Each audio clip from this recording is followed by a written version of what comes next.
प्रजासत्ताक दिनी गैरहजर राहणं भोवलं आहे. 400 कर्मचाऱ्यांना विधिमंडळ सचिवालयाकडून आता नोटीस पाठवण्यात आली आहे. सचिवालयाने नोटीस बजावत खुलासा मागितलाय. प्रजासत्ताक दिनी जे गैरहजर राहिलेले आहेत त्यांना नोटीस पाठवण्यात आली आहे.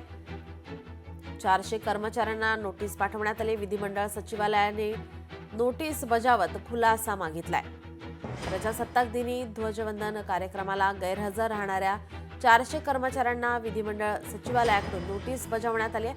हे कर्मचारी अ, ब, क, ड या श्रेणीतील आहेत असं आता सांगण्यात येते. 26 जानेवारीला सकाळी विधान भवनाच्या प्रांगणात विधान परिषद सभापती राम शिंदे आणि विधानसभा अध्यक्ष राहुल नार्वेकर यांच्या उपस्थितीमध्ये ध्वजारोहण करण्यात आलं. तेव्हा अधिकारी आणि कर्मचाऱ्यांची उपस्थिती तुरळक होती.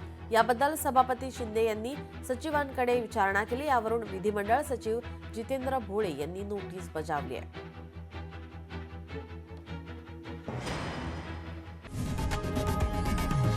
लोकशाही मराठी ऐका, पहा, जागरूक रहा.